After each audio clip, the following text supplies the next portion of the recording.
Let's podcast inside the Eford Studios, Empire Properties. I'm Joe Ovies. That's Joe Giglio. Hi, I can actually see you in person for once. Right across from each other. Look at this. Look at us. Who would have thought, right?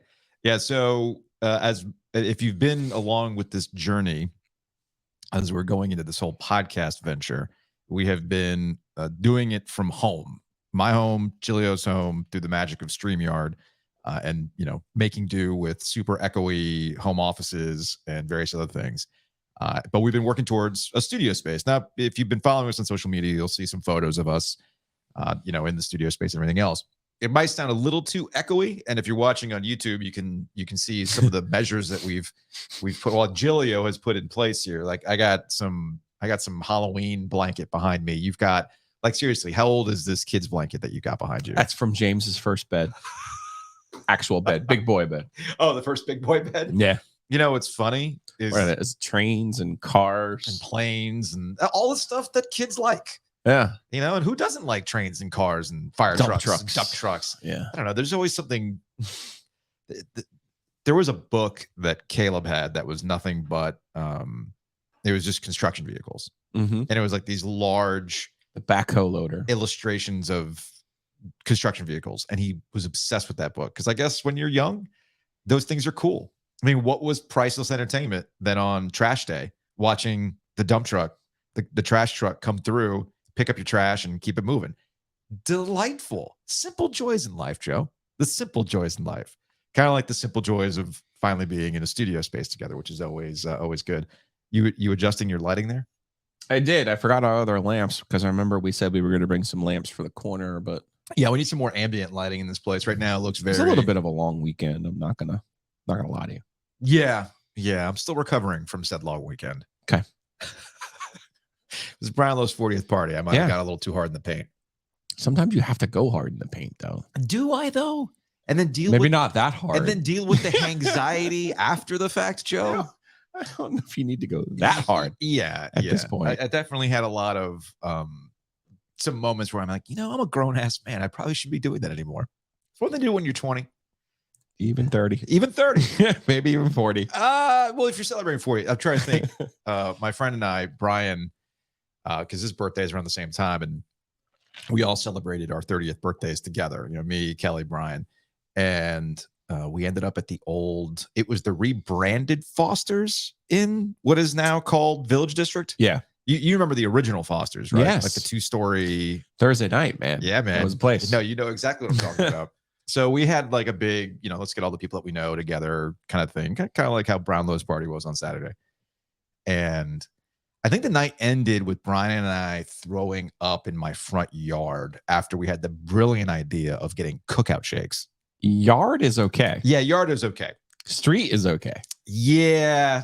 Anyway, we should probably move on. Speaking of adults, speaking of being adult behavior, we can actually start here. It seems as though the Carolina Panthers are being run by adults now, which is kind of nice. Refreshing. It's very refreshing. When we last left you in our last show on Thursday, the Panthers were wrapping up their last round of OTAs, and they went ahead and they announced that Bryce Young, their number one pick in the draft, the guy that they moved up to get in a big splashy trade, they decided to elevate him to QB1. That doesn't mean that he's the starter yet, but they went ahead. I know you're already rolling your eyes, but hear me out. Hear me out on this. They just said, yeah, look, this was the plan. Get him in, see how he's acclimated, get him to know the wide receivers, get him to work with Andy Dalton, who they acquired this offseason to be like the mentor backup situation. But they're not playing any games. There's like, yeah, we're here. He's QB1, and that's the plan going into training camp. And my guess is that, yes, they're going to go ahead and start him week 1 of the NFL season, but they're not being dumb about it. They're not trying to create a fake competition, which there's a deeper discussion about this that I don't want to give them too much credit, but it is refreshing, Joe. No. It's refreshing to see adult be run by adults. We have to give them credit because we have 2 recent examples of this. Yeah. Okay. Yeah. You had Trevor Lawrence, number 1 overall pick, and the disaster that was Urban Meyer, NFL coach. Mm-hmm. And he tried to tell us, oh, yeah, Gardner Minshew. This is an equal competition. He's got a chance. Yeah. We're not giving, it's this old football league coach, football nonsense. Yeah.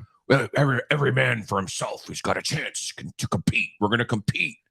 And no, you didn't get Trevor Lawrence for him to watch Gardner Minshew take a hammer to his hand to get out of ECU. That's not something that happened. You got Trevor Lawrence to be the future of your team and to be your starting quarterback. That's what you did. That was the Jaguars. We know how that season went. We also know that Trevor Lawrence was their starter, still is their starter, right? Now let's go to the Panthers last year, let's go for the last 2 years of Matt Rule. Yeah, it's the last 2 years. All right. You had, we got Sam Darnold, we got Teddy Bridgewater. They're going to compete, and everyone's going to get reps with the first team, and we're going to evaluate every snap in practice. We're going to evaluate every throw. We're going to study what they do in the film room, and then we're going to make a decision. No, Sam Darnold was going to be your starter of the year. Sam Darnold was your starter, okay? And then last year it was, now we got Sam Darnold, we got Baker Mayfield, but he's got to pick up the offense. And we're giving Sam Darnold every chance that we could possibly give. We're making sure that Baker wins the job. And it was like fairly obvious on the opening drive of their first preseason game with Baker Mayfield, a quarterback, that he was the quarterback. Again, don't fool around, don't play games. But you and I have talked about this before. What you do by doing that is you hurt yourself. Because in the preseason, that's the time to get ready for the season. Unless you have Aaron Rodgers in year 20 on your contract and knows your offense inside and out, you need to use the preseason to get your team ready to play in the season. Yeah. The Panthers did not do that last year and had no one to blame but themselves after a poor start, and it ultimately did cost Matt Rule his job. So for Frank Reich, after one OTA, to come in here and be like, all right, we got Andy Dalton, but we got him for a reason. Yeah. He's the QB in a glass. In case of emergency, you shatter a glass, you put him in, and you use him. He is not your franchise. He is not your QB1. The guy you ostensibly traded Christian McCaffrey and DJ Moore for, that is your QB1. So get him ready to go from the jump and get him as most prepared as you possibly can to be ready, and that includes using him in the preseason. Now, this is where I wanted to get to. Let's not go overboard and praise Frank Reich and the coaching staff yet. They haven't even played a game yet. Sure. Okay. And some of these decisions, including Bryce Young, might not pay off. But the point here is that at least they're trying to put him in the best position possible to succeed. That's all you can ask. And the two examples that you just gave, Matt Rule, Urban Meyer, what do they have in common? Both fired, both gone, will never work in the NFL ever again. NFL. That's the key part. They took risk on college guys. There's a deeper conversation to be had about how the college aesthetic, which you can get handsomely paid. Just ask Matt Rule, who's getting paid a hell of a lot of money to coach Nebraska. And the Panthers too. The Panthers too. So look, I don't want to make this a situation where we clown the Matt Rule era more. Everything that needed to be said about the Matt Rule era. I think it's applicable though. But this applies, and it shows you once again that we've got to the point in the NFL where NFL coaches come up through the NFL. Adults run the room. How you deal with adults in the room too. These are grown men making millions of dollars, and you have to approach them differently. And dropping Jay-Z quotes about it takes 7 years to become an overnight sensation isn't necessarily going to play. There's no Way of the Panther book. Like I got Way of the OG here. Don't forget last year, Matt Rule treated Sam Darnold like he was going to transfer if he didn't name him on the initial depth chart. Right. And like he had no clue what he was doing. And same with Urban Meyer, right? Urban Meyer, I will never forget the on mic moment that they caught Urban Meyer talking about, man, every week I'm playing Georgia, right? This is like Alabama. I gotta play Alabama every week. Yeah, dude, it's the NFL. The margin for error. Who's really that Aaron Donald guy? Man, what a concept. That 99 is pretty good. So when you go in as a college coach and you think you can out scheme somebody or you can out talent somebody, you are going to be sorely mistaken. And we saw that with Matt Rule and Urban Meyer. So during the process of who was going to replace Matt Rule, what do we keep coming back to? Typically with NFL hiring cycles, after you've gone with the young guy, sometimes it works out. Sometimes it doesn't. But if it doesn't work out, the immediate reaction is to go in the opposite direction and put yourself with veteran coaches who've been doing this for a long time that add a little bit of stability. College isn't all that different. Like we can use NC State as a prime example of this. They went from boring Michael Caine to flashy Chuck Amato. It worked for a little bit. when Chuck Amano started to lose. He started to lose some of the flashiness. A lot of people don't remember that. And then they hired the freaking Marine, the icy commander himself, Mr. Sniff, to replace him, right? That's how that work. And then he was old. He was too, constrained. He was a Marine. What did they hire in his place? In Dave Dorn, the young up-and-coming coach that was going to be built on recruiting and modernizing the program. Alabama type recruiting. Exactly. Never forget Debbie Yao saying that. So there's a cycle to these things. We saw this with North Carolina football as well. Mm-hmm. Okay. As they kind of went through the wilderness of coaching, it went from, all right, we're going to get serious about football. What'd they do? They hired Butch Davis, right? Well, then, okay, we got to modernize. What did they do after that? Larry Fedora. Larry Fedora didn't work out. What'd they do? They brought in the CEO in Mac Brown, which, again, the results may vary on what you do. So they get to Frank Reich.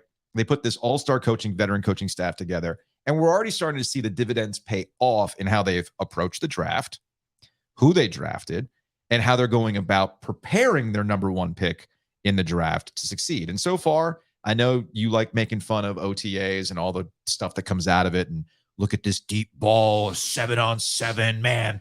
This is amazing. The fifth string tight end just made the most amazing one-handed catch I've ever seen. Like if he comes on, he's going to be an X factor this season. All those things still apply, but I'm not going to sit here and kind of poo-poo what we're seeing with the Panthers.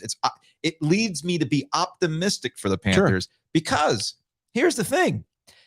If Bryce Young, the lottery scratch off, as you like to call him, pays off, and the moves they made at wide receiver and at running back, and we know what they're capable of defensively if their cornerbacks can stay healthy, because J.C. Horn, I guess, hurt himself even before he showed up, which that's another topic altogether. This division can be had. Oh, yeah. The division can be had. I'm not saying they're going to win the division. I'm simply saying, hey, man, New Orleans is still kind of figuring it out. They got Derek Carr to be their upgraded QB. Tampa's in the wilderness. I don't know what's going on with Tampa, and Atlanta is still in a rebuild mode. So the Panthers are in position to compete for that division, and it would not surprise me if they end up winning it. Hell, they almost won it last year if it wasn't for some defensive breakdowns. You say, let's not give them too much credit, but I want to say this. If there's 5 steps in a process, right? Yeah. You can't screw up the first 3 steps and then magically think you're going to get to the 4th step and get it right. Sure. And that's where I think the Panthers got it wrong under Matt Rule. And you said you can't out scheme, you can't out talent people in the NFL. You can scheme your team up, but you know what you can't do, Joe? You can't do the JV cross country out motivate the other team in the NFL. Yeah. Right? The Jay-Z quotes, the way of the Panthers shtick, sure. The nonsense that this guy thought, it was kindergarten and he was going to be the most disciplined one and outwork everybody.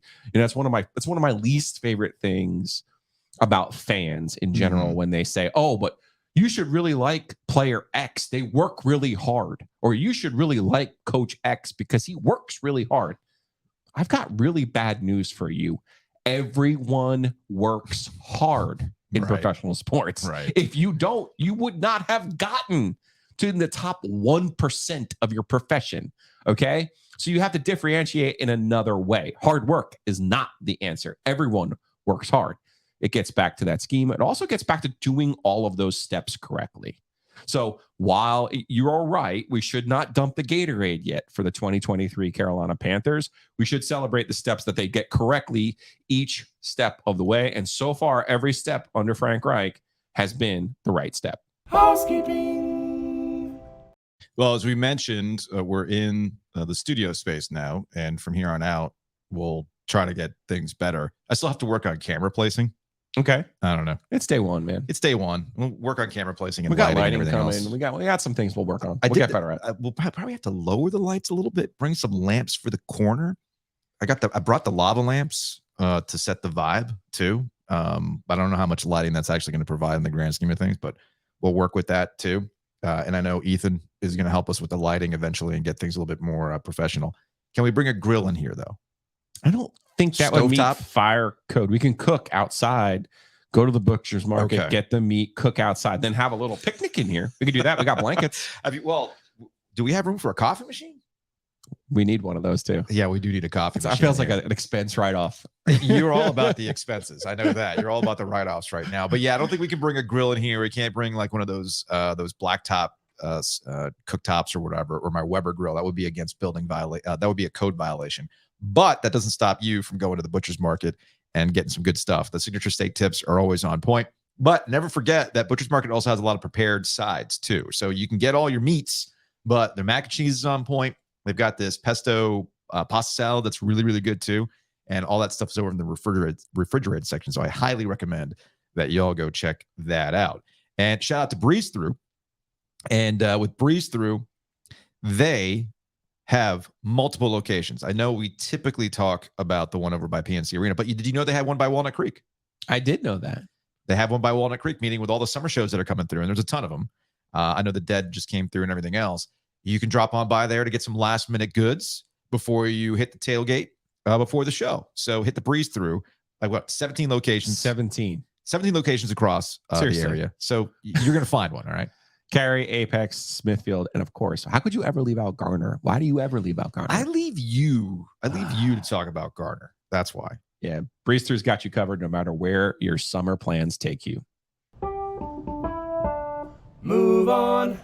All right, tonight we've got Game 5 of the NBA Finals between the Denver Nuggets and the Miami Heat. I told you this was going to be a gentleman's sweep after they won Game 2 on the road. Surprising. The one thing they did in Game 2, Joe, that they have not been able to replicate is hit threes. They got to hit threes. If you ain't hit threes, it don't matter for the Miami Heat. And look, in Game 4 on Friday night, the Heat did a decent enough job defensively, making it difficult for the Nuggets to get their shots. They had to work for that double-digit win, but you can't play that kind of defense and then not follow it up without a spectacular Jimmy Butler game, which he kind of had an okay game. You can't put in that defensive work and then let the other role players step up and hit big shots like they did. Because it's funny, it's not like the Denver Nuggets were overall spectacular, right? Jokic was relatively quiet. Jamal Murray, they didn't back up their 30-20-10 showing from Game 4. And Michael Porter also has been relatively quiet. But they had some other role players stepping up. But all of this is all dressing on what's going on with the Miami Heat versus Denver Nuggets. It's the Nuggets' time. The Heat had an incredible run to get here as the 8th seed coming out of the playing game. And you're coming to find out why they were able to get to this point. It was hitting shots. And not to oversimplify, we'll go Sidney Lowe, the greatest philosopher in basketball history. You got to make shots. They're not doing it. And that's why the Heat are probably going to get beat tonight. The Heat did it again, though, in the fourth quarter of Game 4. Yeah. They made a run. They opened the quarter. And then Jamal Murray bangs a three. I think Murray is Jokic, obviously, 2-time MVP. It was a wonky deal at the end of the regular season that cost him the MVP for the third straight year, because it's almost like, well, people don't believe he's as good as he really is. And part of that has been the lack of success in the postseason. But Murray coming off of the ACL, it's now a full year. He's back exactly where he was in the bubble. And he's actually maybe even a little bit better as a playmaker than from what we've seen earlier in his career. He's stepping up in the biggest possible moments for the Denver Nuggets, because Jokic had 5 fouls in that fourth quarter. Miami's making their run. Malone says, you know what? I can hold this off. Because Murray kept Jokic on the bench, kept him on the bench. Teammates picked him up. Aaron Gordon having some kind of series as well. Look, Denver was one of the best teams in the NBA during the regular season over the body of work. And they've shown now in the playoffs that was no fluke, and that Jokic is really difficult, even though Miami has Bam Adebayo, is one of the few teams equipped to guard Jokic. He's just a little bit too creative. And, Denver picking up in the slack there in the fourth quarter when Miami has been at their most dangerous. And I think that's the most impressive thing if you're Denver. Miami was able against Milwaukee. They were able against Boston to just never die, to stay alive in that fourth quarter.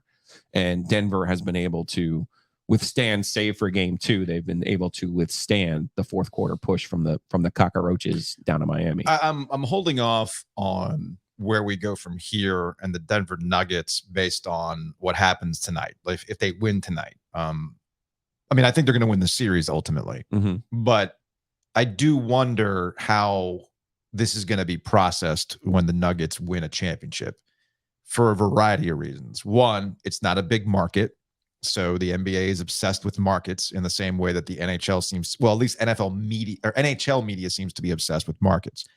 Never mind that the Vegas Golden Knights and the Florida Panthers have actually been providing pretty good ratings, all things considered, after all the consternation about, well, it's not an original 6 team. Who's going to watch this? And it turns out plenty of people are watching these things. So there's going to be this existential crisis about a small market team like Denver, even though Denver's a big market, but in terms of what people view as brand teams winning a championship. And then there's going to be the conversation around Jokic, right? 2-time MVP. He's going to have a championship that goes with it. And I saw this discussed last week with JJ Redick and Gilbert Arenas and some of the NBA Twitter stuff that I follow about, is this like a passing of a torch into a different era of the NBA, right? LeBron James is on the tail end of his career, and he's already openly talking about when is it going to be up for him. Now, I think we all understand he wants to play with Bronny, right? But we can see the exit for LeBron James in that era. And you wonder, we didn't talk about this last week, but the Golden State Warriors are going to go through a change here soon. Their longtime GM is done. Looks like he might take a job with ESPN. And you wonder just how much longer the Steph Curry core is going to be able to work itself out, right? So you've got these 2 superstars. KD is hurt all the time. James Harden's not really fun to watch. Joel Embiid is infill. I mean, there's other names that people kind of get with, but those huge, huge stars that are out there, trying to win championships look like they're in the tail end of their careers. So it gets you to Jokic. Is he the next quote unquote superstar? The problem is he doesn't want to be a superstar. He's not interested in being a superstar. And we're not equipped to talk about guys like that when they don't want to be superstars. Jokic, based on my limited knowledge of this guy, looks like he just enjoys playing basketball, and he's kind of nondescript about it. And people don't know how to process that because we're so used to guys talking about legacies and championships and who's clutch and who's that. Here comes a dude who's just putting up numbers and is doing it in a way that doesn't really attract that kind of attention. I also think the NBA, and I get what you're saying about the larger conversation about where the NBA goes from here. Yeah. Right.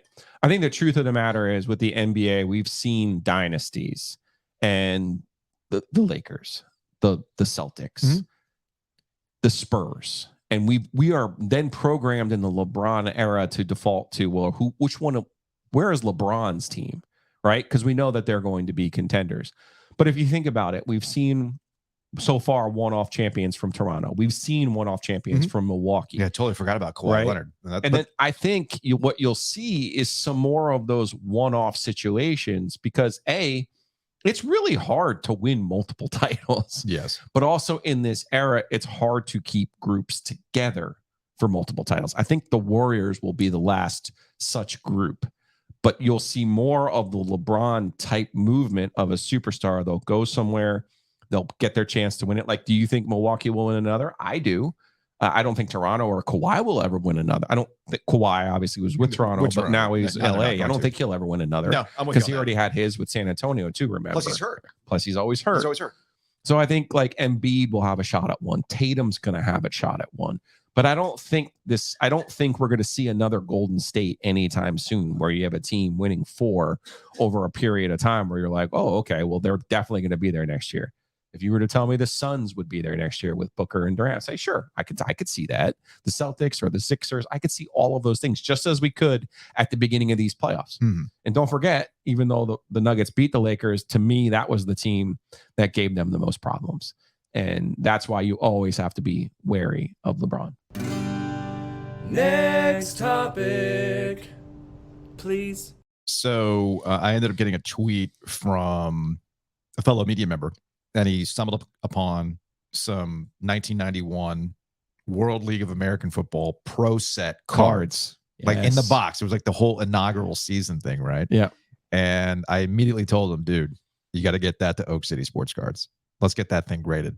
I'm curious. They're completely worthless, and that's okay. What? What do you mean they're completely worthless? Don't tell me they're completely worthless. You mean that you wanted that Scott Mitchell Orlando Thunder rookie card? Hold on. Let me go ahead. Let me pull this up on the Twitter machine. Well, you here. can pull it up, but I can promise you anything that's pro set is completely worthless. That doesn't mean you can't find value in them. But if you're trying to find real value in cards, Weston Oak City Cards, downtown Raleigh. Go check them out. He'll buy, sell, trade.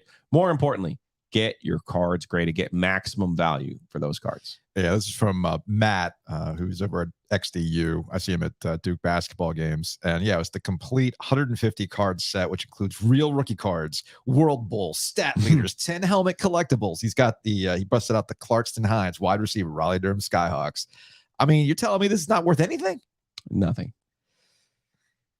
Whatever your sentimental value is, though, of course, that's what matters. That's a valid point. That's a valid point. And the value you give it to yourself, that's the important part. What does it mean for you? Anyway, get on over to Oak City Sports Cards. Also, give Mosquito Authority and Pest Authority a call.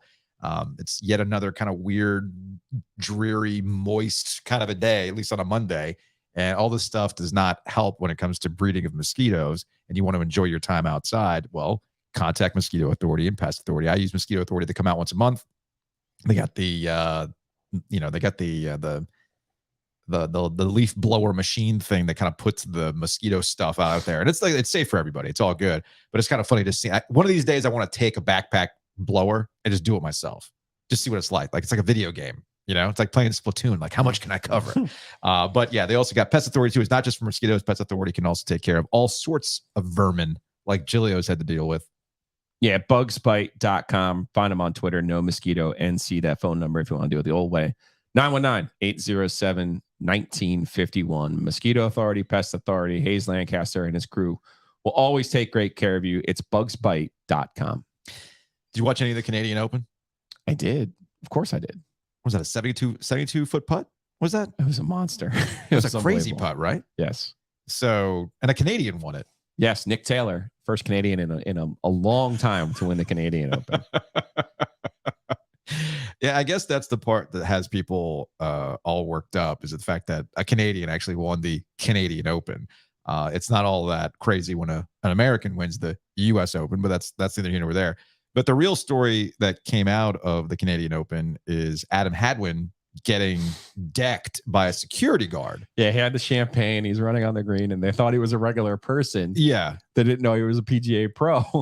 They hammered him. So here's the video. If you're watching on YouTube, and this will repeat itself. So he's coming out there with the champagne, and look, all the football people have just eaten this up because they want to see, like, come on, rate this guy's tackle. It was a pretty good form, right? Wrapped him up, brought him to the ground, and like again, but.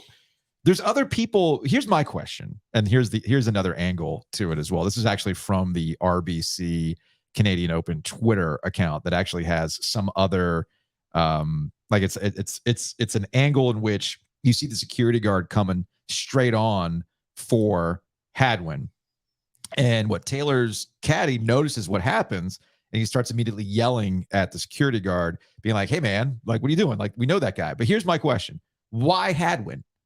There's a bunch of people on the green. Why Hadwin? Maybe his instinct was he saw that he had something in it. Like, I don't know. You know what I mean? Like, he sees the person running after him. Also, he's wearing the hoodie, right? Yeah. See, I think that's part of it. Like, hoodies are becoming more normalized in golf. Yeah. But when you see a hoodie as a non-golf person, would you think that's a golfer? No, probably not. I would not. So think that. Maybe that's what the security guard was seeing. The hoodie, was seeing an object, didn't know what it was. Yeah. Maybe the guy was rushing. I don't know. There's any number of things. But it's also Canada. Like, aren't they supposed to be the nice ones? Well, and you're getting decked. Apparently, someone tells me the security guard wasn't Canadian. Probably not. And I believe I forgot who it was. That I don't know if it was Hadwin, or I saw a report from a golf reporter saying that in typical Canadian fashion, he apologized to the security guard. Hadwin did. Yeah, Hadwin for getting decked. Yes, not that he got decked. Right. That. He's apologizing that he put himself in a situation where he was going to get decked. So you got that going. And then Hadwin, 69 years. First time in 69 years a Canadian golfer's won the Canadian Open. Jeez. It's not like there aren't Canadian golfers. There are good Canadian golfers. Yeah. Is that like a Canadian golf curse that's been broken? There you go. Okay, maybe that's the case.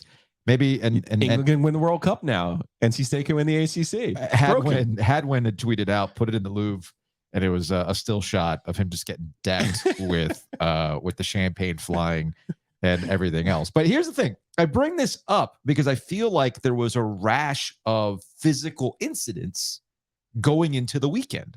So you had this with Hadwin. All right. Let's go back to Friday, where Bernie, the Miami Heat mascot, Oh my gosh, was in some sort who of had promotional. that bad idea? Well, great question. Great question. So there was a let's see if I can. This is on Front Office Sports, as I'm trying to pull this up on Twitter here. So there was a thing that was taking place with Conor McGregor, and he's got promotion. He's got some sort of promotion for like a healing spray. Right. All right. So Bernie comes out Like it's Tuesday night against the Trailblazers or something like that. Buddy, this is the NBA Finals. Who cooked this up? I don't know. So McGregor is out there like in a velour suit. Bernie's out there with boxing gloves. Obviously in a mascot outfit. In his outfit. And the point of the promotion was McGregor would hit him, he would drop, and then they'd hit him with the spray, and then he'd be fine. But he apparently hit him too well. Yeah. Hit him right in the head, and not enough. I thought there'd be more padding in a mascot head. Have you ever had a mascot head on? Yes, but also like Connor, there's such a thing as pulling punches. Like Mike Tyson made a career out of this in the WWF. Like the first shot was hard, obviously. Then the second one was like, that was total MMA. Yes. The one part about the MMA I hate when they don't stop those fights when the guy's on the ground and it's like, all right, you knocked him to the ground like for a reason. And they're literally dragging him off the floor. Now, he spent the night in the hospital. Apparently he's okay. And he was back in action after that. So, yeah, man, I don't know. Then we get to John Sterling. Yankees play-by-play. You familiar with John Sterling? You're familiar with John Sterling. Yeah. So John Sterling, he's like, there's an A-bomb. Hold on. I'm still learning some. We've changed. Bear with me. Yeah. We've changed some things around because I was operating all the things that we needed to operate from my home computer. I'm now doing this through the laptop into the Roadcaster, and there's all sorts of audio that comes through. So John Sterling, it was last night or the day before? I think it was. So John Sterling, WFAN has a Sterling cam. Yes. Which is great. So, it's for social media purposes and everything else. So here's how this all played out. Now the 3-2 swung on, a pop foul back here. Ow! Ow! Ow! It really hit me. I didn't know it was coming back that far. So once again, it'll be a 3-2. And Holmes ready to deal. A ground ball to third. Donaldson squares, throws to first in time. Ball game over. Yankees win. The Yankees win. Tough old bird. He's a tough old man. You could tell if you're watching the video, you could tell that he was clearly powering through a headache from getting knocked in the forehead by a baseball. Pretty square. It did catch it pretty square. And I don't know, maybe he thought, because you're right, when you watch the video, he's clearly looking at the ball. Looking at the ball. And I guess he thought, it's not going to get in here, or it's going to bounce differently. Yeah, not a spring chicken. And no, I mean, I don't look, man. I'm so wired. No, this doesn't happen at State or Carolina anymore, but like at Cameron Indoor Stadium, I very much stay ready at all times. And I don't know. I think I perfected the art of being able to look at my phone, tweeting something out, and also kind of keeping an eye on the periphery if something's coming my way. And then you got to pop up and do that. Now, I've not had somebody land on me. I don't want to go Brett Friedlander here and have Lenovo give me a free computer. But one of the scarier moments, you remember Nigel Dixon, old FSU big dude, Big Jelly. Yeah, Big Jelly. Nigel Dixon played for Florida State. I forgot what years these were. There's like 03, 04 time frame, I think. It was around that time, early 2000. And this is back when at PNC Arena, like everybody was sitting on the floor. Mm-hmm. The good old days, Joe. The good old days. And Big Jelly had momentum underneath the basket where I was sitting and lifted the table up to stop his momentum. Needless to say, I was a little frightened in that situation. So I went back with the table. But I've never had a player crash into me at a basketball game. That's never happened. I've had Roger Ayers get mushed into the table in front of me. Yeah. I'm convinced he got a concussion. Finished the game though. Mm-hmm. But I've never had somebody fall actually onto it. Obviously, the balls come flying that way. That's not a baseball, though. No, That's a different set of reflexes. no. The confusing part again to me is he has eyes on the ball. It's not like it completely caught him off guard. Like, No. I don't understand. Like, he lapsed. You got to stay ready. You can't spot that thing and then fall asleep until you know the situation is clear. Fair enough. Fair enough. So, John Sterling, tough old bird. Godspeed, man. You completed the job. We're moving on. One other thing from last week that I also found interesting was from SEC Commissioner Greg Sankey. Greg Sankey was on Capitol Hill along with other ADs and commissioners for some sort of NIL summit. Okay, cool, whatever. We've had this conversation about too early. Name, image, and likeness. Don't do this to me. It's a good day for me. I understand. Don't do this to They me. want the guardrails. They want all these things in place. I get all that. But the part that cracked me up was that Sankey was taking shots at other commissioners, including the new Big 12 commissioner, when it was related to expansion. Now this follows up the last couple of weeks of Greg Sankey media availabilities or his quotes, in that they're not interested in expanding anymore now that they've got Texas and Oklahoma. They can barely get agreement on how to schedule now with Baylor and with Texas and Oklahoma.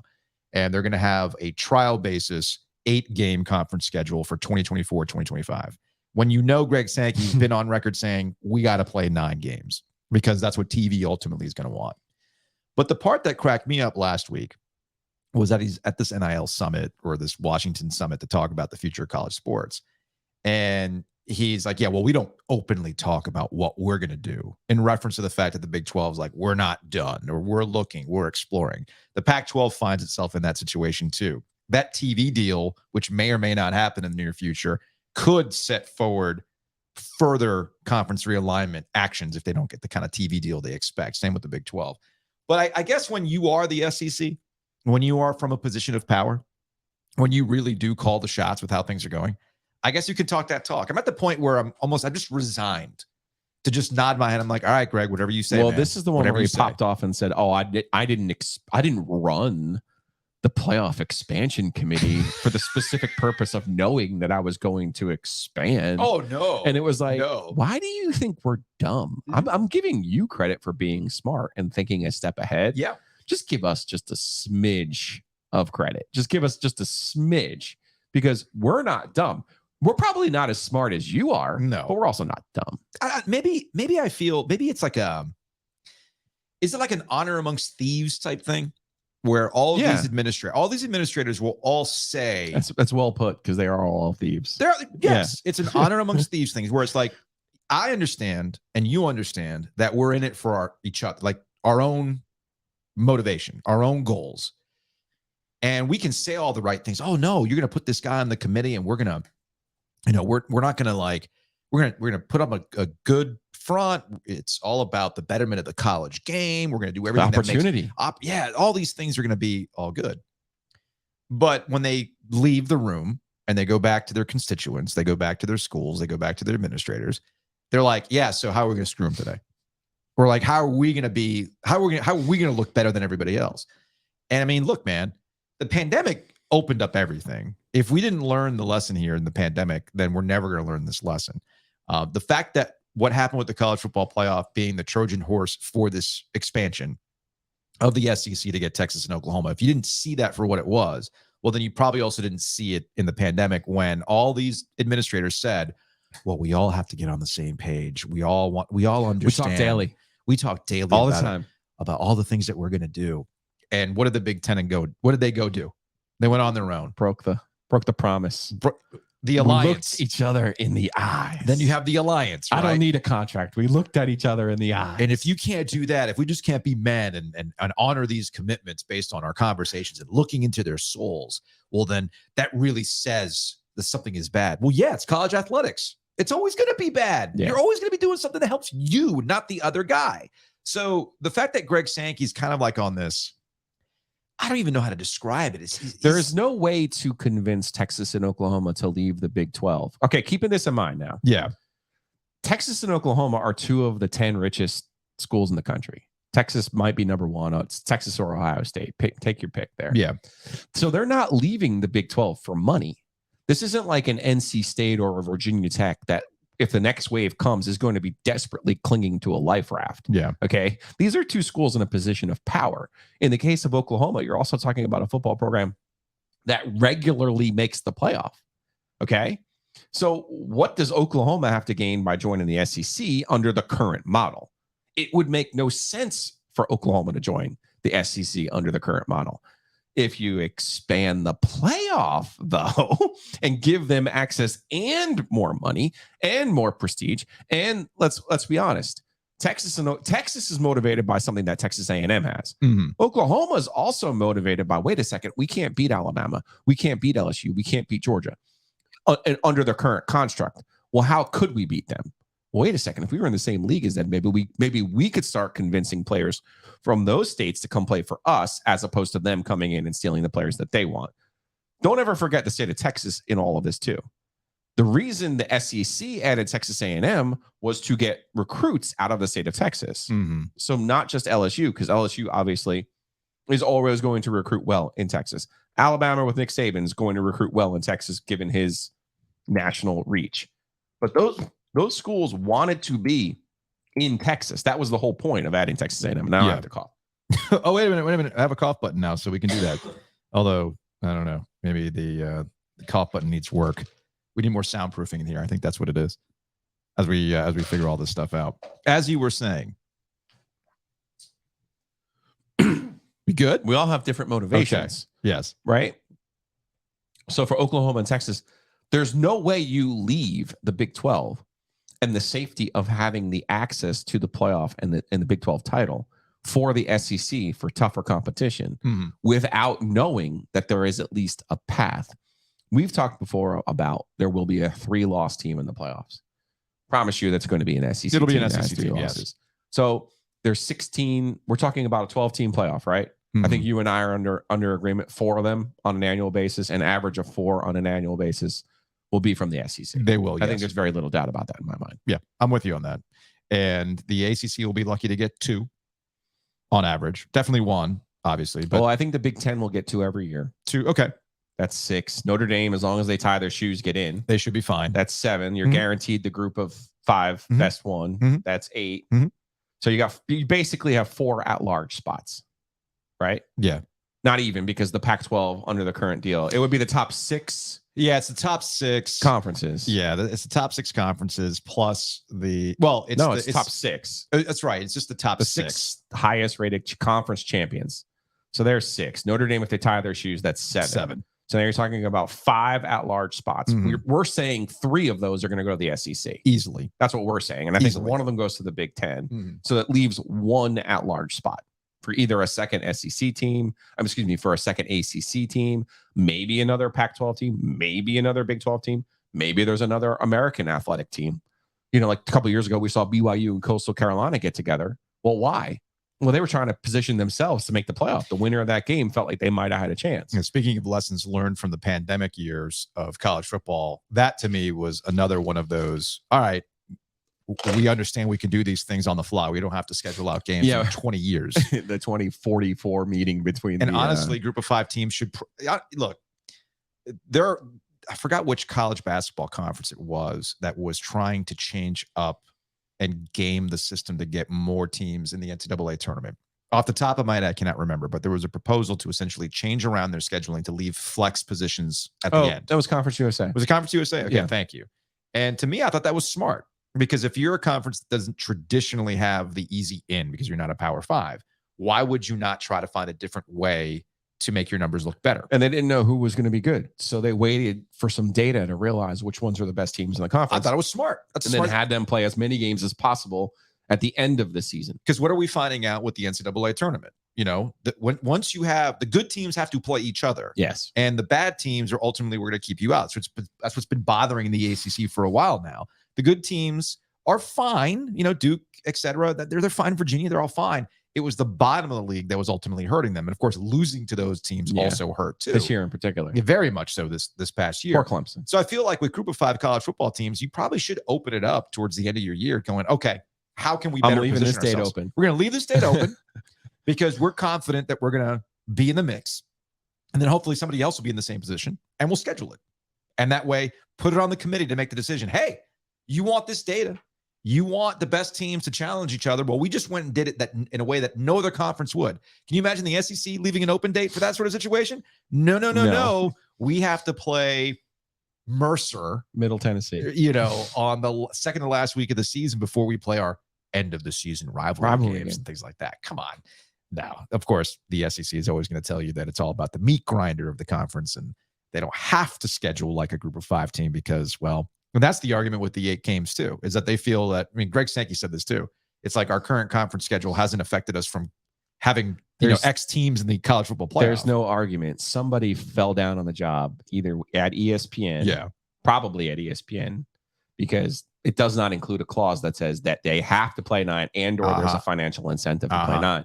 So teams like Kentucky, teams like Missouri are certainly not signing up for another loss. No. Not without the financial compensation for that extra loss. What's up next? What's up next? Have we sold a home yet? Do we know? We are working on that home, sir. We will sell that home. I promise you. I promise. This is important. This is important. Barry Woodard at My Hometown Realty. Listen, myhtr.com. Go check them out. Residential, commercial, rental, you name it, they do it. Raleigh, Garner, Clayton, Selma, Atlantic Beach. Barry's actually down at the Big Rock this week. They got more than 250 agents. They are experts in the home buying and selling experience. 6 locations. Again, check them out. Go to myhtr.com because, as Barry told me, sell a house. Let's go. Sell the house. All right. Did you say out in Atlantic Beach? Yes. Speaking of beaches, you go out to Wilmington and check out NEW, Network for Entrepreneurs in Wilmington. You can find out more at newilm.com. Jim actually emailed me this morning that was it Ohanify, which is a tech startup that's raising around $2.8 million. Actually, they raised $2.8 million in capital last week. They got 6 open tech jobs at the beach right now. Again, this is one of those things that Jim and what NEW are trying to establish and remind you of. Actually, I was reading a story the other day about how North Carolina is actually one of the easiest states to start a business. And one of the hottest markets for starting said businesses, Wilmington. So you can find out more at newilm.com. There's been a lot of startups, a lot of successful exits. And again, here's yet another company, $2.8 million in capital. They got 6 tech jobs open. And you can get into that network and get part of those networking events and find out more at newilm.com. And then when you start that business, holler at Whitaker Hamer, like we did. We have questions. I know you're excited, Joe, because we actually are now like a functioning business. We are, which is great. I need love to it. frame our first check. I'm excited. Is it one of those things where you could take a picture and then we can frame it? I think we just framed the check because it was a mobile deposit. Oh, mobile, fine. Yeah. Then yes, absolutely. It's 2023, Joe. Let's go. Check out Whitaker and Hamer at wh.lawyer. Again, that's wh.lawyer. They got locations all across the state, and they can cover a lot of your legal needs. So again, that's wh.lawyer. All right, let's get to some Hey Joe questions brought to you by Oakwood Pizza Box. Check them out online at oakwoodpizzabox.com right there on Person Street. It's funny. One of the things that I missed about Oakwood Pizza Box in the pandemic is that they closed off the dining room because I love the vibe inside with the brick and the old school chairs and the red plastic Coca-Cola cups. Mm-hmm. It's old school pizzeria, baby. I love that. So while you can order online, highly recommend that you drop on by because they got the pizza wine, Joe. The red bubbles. The red bubbles. I do love those red bubbles, although I'll probably be taking a break from bubbles here. Probably for the best. Yeah, probably for the best. You're gonna be joining me on beer flavored beer. I think I'm gonna be taking a break from beer for a while too. My relationship with alcohol is gonna take a little bit of I might just go full Cali sober here in the near future.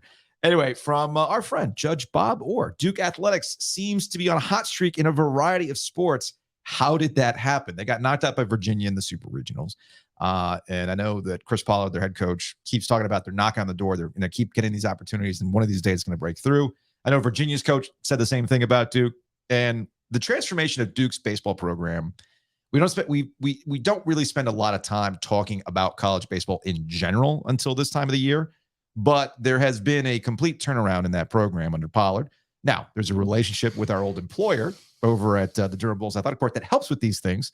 But it's nice to see Duke on this kind of streak. You see what happens with Mike Elko and Duke football. Obviously, basketball's continuing to roll with John Shire. So it's been nice to see. Why? Now, wait a second. always question the questioner on this one. Why is Bob pointing out Duke's success? He's a Carolina guy. Yeah, but why would he? I've actually gotten a lot of this from a lot of different people, and I have somewhat fatigue on this. But okay. I'm going to try it's not necessarily Duke, because Wake Forest also shouts to the Deeks going back to Omaha.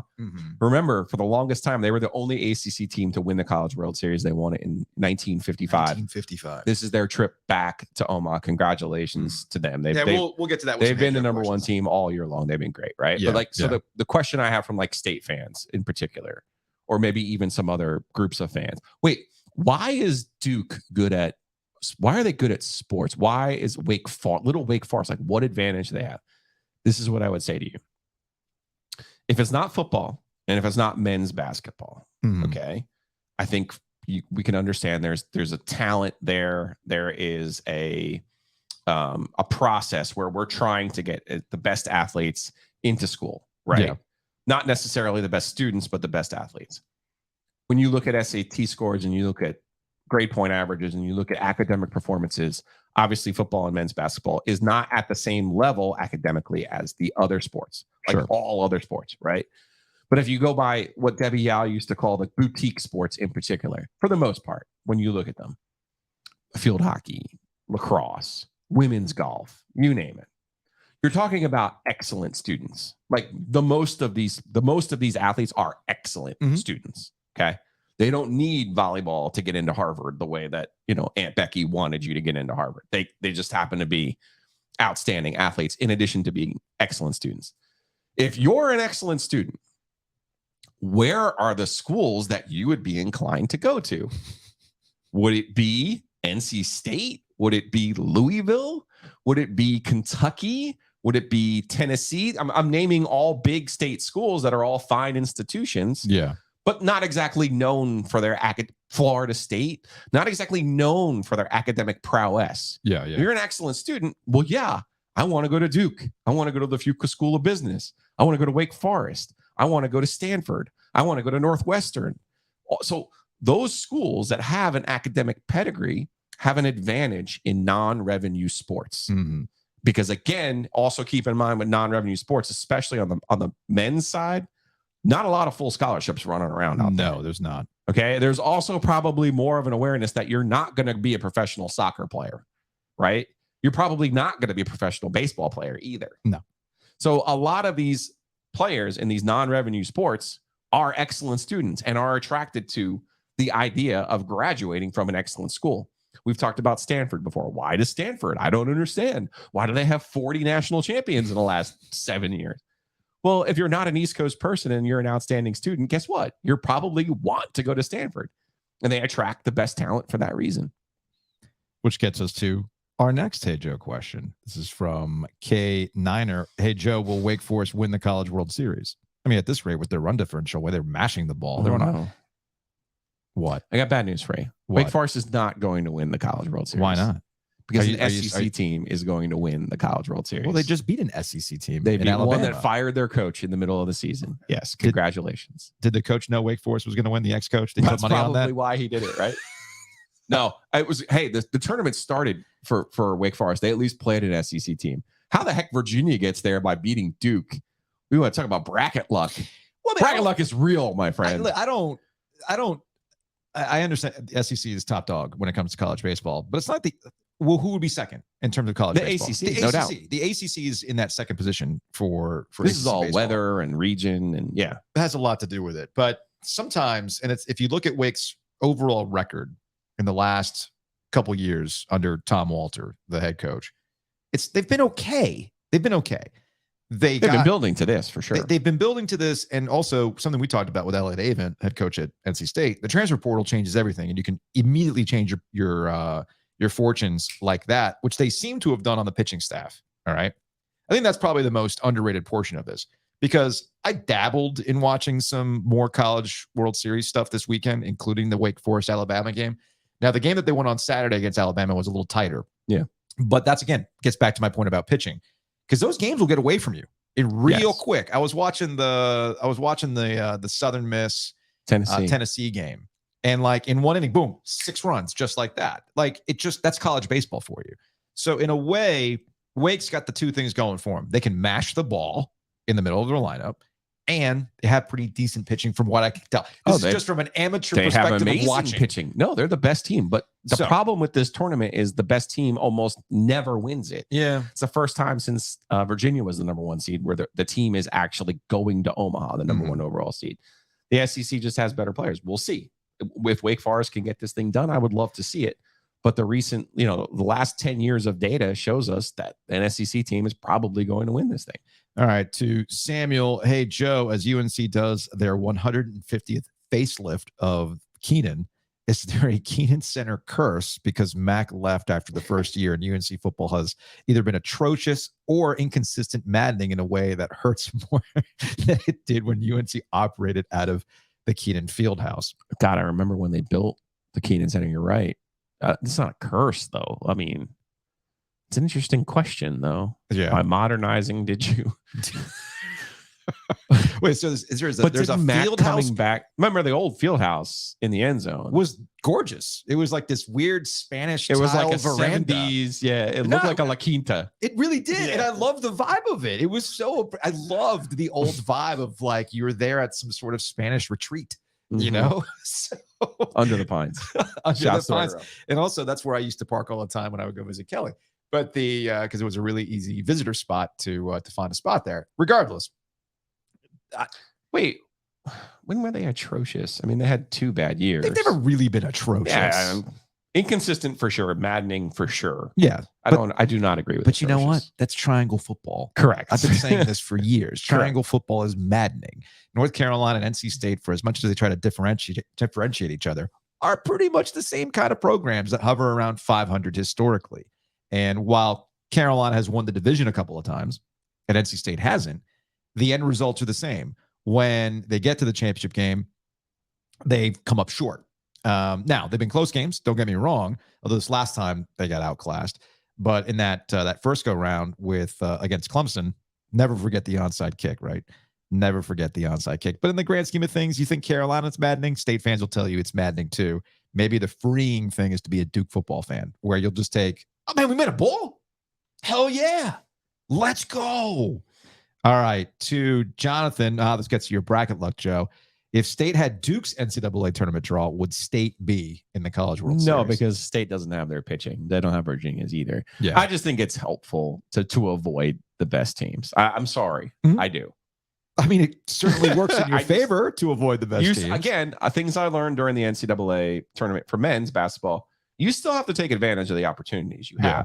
Like, I'm not pointing it out like, oh, my God, if only State or Carolina. I mean, Carolina got to go to Indiana State. Come on. And they couldn't beat them.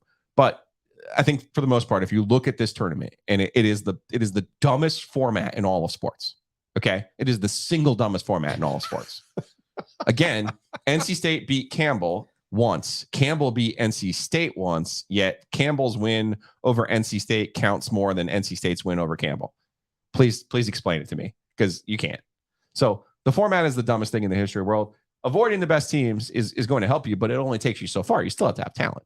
No, I'm with you. Duke and Virginia are talented teams. I'm not saying they're not. Mm-hmm. I'm just saying, yeah, I would rather play each other than Arkansas, than LSU, than Florida, than South Carolina, than any of the teams, maybe except Alabama with no coach in the SEC.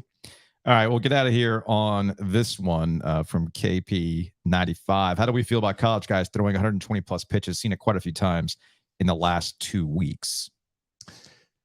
Yeah, it's a Faustian deal that you make by going to college, and it's kind of like preseason football. At some point, if you're going to do it, you got to do it. And I also think pitches and pitch counts and arm strength, it's all relative. Yeah, as we know, Nolan Ryan can throw forever. We've seen the Japanese model where they throw a bazillion pitches; it doesn't affect them. Part of it is, what is your workload? What are you used to doing? I don't like overextending, but I don't think 120 is overextending. Well, that's going to wrap it up for this edition of Ovies and Giglio from the space. Pretty nice. I'd say it was a successful first run. I have to get used to a new workflow. I got used to the old workflow working from home over the last month. Now I just have to get into the new workflow. But I think we'll make it work. I have faith in you. I also have to teach you how to put the mic correctly. You have to put it like you have to talk. It's called a front end mic. So it only picks up here.